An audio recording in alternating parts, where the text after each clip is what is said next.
Tepat 1 tahun lalu, tanggal 15 Juni tahun 2022, Presiden Republik Indonesia Joko Widodo melantik Hadi Cahyanto sebagai Menteri Agraria dan Tata Ruang Kepala Badan Pertanahan Nasional, dan Raja Juli Antoni sebagai Wakil Menteri Agraria dan Tata Ruang Wakil Kepala Badan Pertanahan Nasional.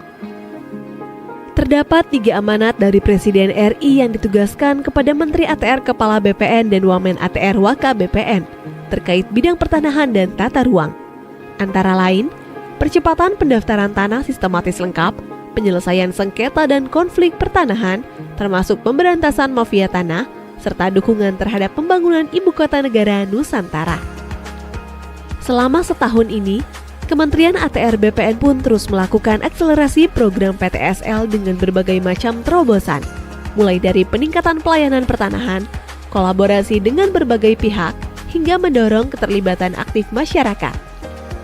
Atas hasil dari kerja keras tersebut, selama 1 tahun ini, dari program PTSL berhasil mendaftarkan 6.616.664 bidang tanah di seluruh Indonesia, di mana 5.409.693 bidang tanah telah bersertifikat. Mengingat betapa pentingnya manfaat memiliki sertifikat tanah, selain sebagai legalitas hukum atas kepemilikan yang sah, sertifikat tanah juga dapat mengurangi potensi terjadinya sengketa atau konflik pertanahan, serta membuka akses permodalan untuk peningkatan ekonomi masyarakat. Sejak dilaksanakannya program PTSL juga telah memberikan penambahan nilai ekonomi atau ekonomi value added mencapai kurang lebih 5.574 triliun rupiah, dan 1 tahun terakhir mencapai kurang lebih 895 triliun rupiah yang berasal dari hak tanggungan, BPHTB, PPH, dan PNBP. Sebelum adanya program PTSL, pada tahun 2017, jumlah bidang tanah yang baru tercapai hanya mencapai 46 juta bidang tanah. Dari estimasi 126 juta bidang tanah yang ada di Indonesia. Kalau dihitung rata-rata setiap tahunnya, BPN hanya mendaftarkan 500.000 bidang tanah. Apabila pendaftaran tanah ini menggunakan metode lama, maka rakyat harus menunggu lebih kurang 160 tahun lamanya.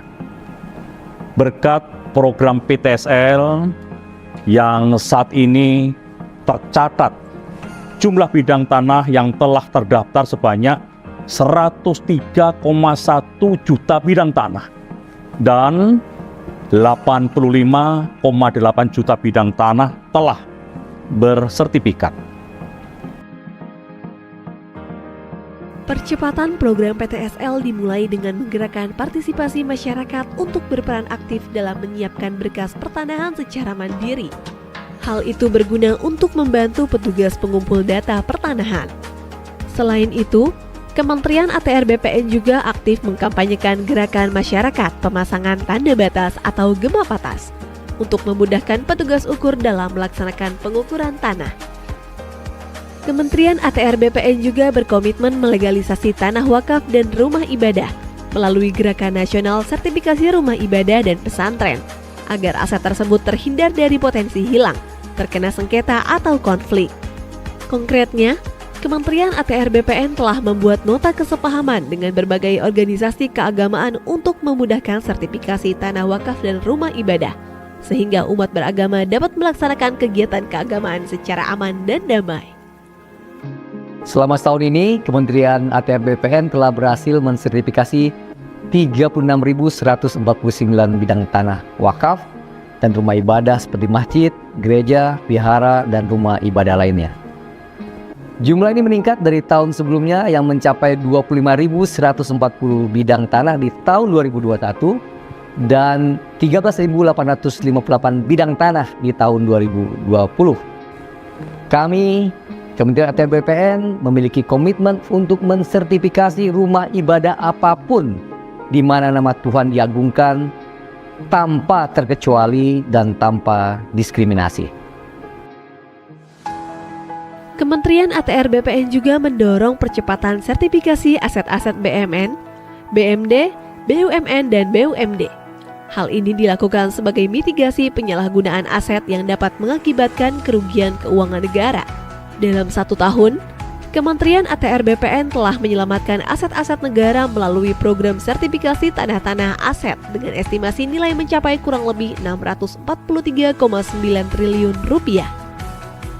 Kementerian ATR BPN telah menargetkan pada tahun 2025 seluruh bidang tanah dapat terdaftar.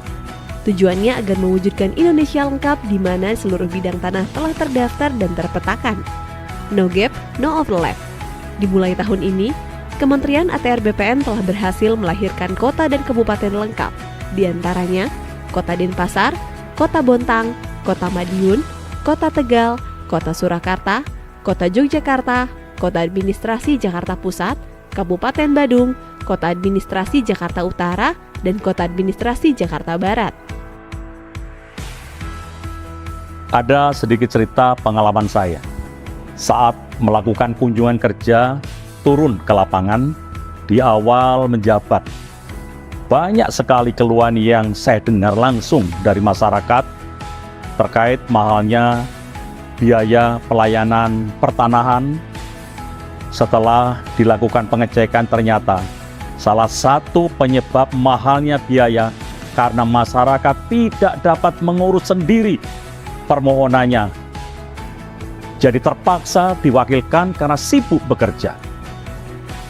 Kami pun berinovasi meluncurkan program pelayanan tanah akhir pekan atau pelataran, disertai dengan loket prioritas yang diberi karpet merah khusus disediakan untuk masyarakat yang mengurus sendiri tanahnya. Dengan begitu, masyarakat dapat leluasa kapanpun mengurus tanahnya tanpa terkendala biaya dan waktu. Saat ini, pelayanan pertanahan akhir pekan telah tersedia di seluruh kantor pertanahan yang berkedudukan di ibu kota provinsi dan seluruh kantor pertanahan dengan rata-rata jumlah layanan di atas 2.000 berkas per bulan. Dengan adanya program pelataran ini, diharapkan dapat mencegah praktik calo atau mafia tanah dalam kepengurusan tanah. Di tahun 2023, Kementerian ATR BPN juga meluncurkan 7 layanan prioritas atau lantas. Layanan ini mencakup 79% dari total layanan yang ada di kantor pertanahan. 7 layanan prioritas ini jelas waktu, jelas syarat, dan jelas biaya. 7 layanan prioritas ini terdiri dari pengecekan sertifikat, surat keterangan pendaftaran tanah atau SKPT, hak tanggungan elektronik, roya manual dan roya elektronik, peralihan, pendaftaran SK, serta perubahan hak guna bangunan atau hak pengelolaan menjadi hak milik untuk rumah tinggal, rumah toko, dan rumah kantor. 1 tahun bekerja untuk rakyat, untuk Indonesia.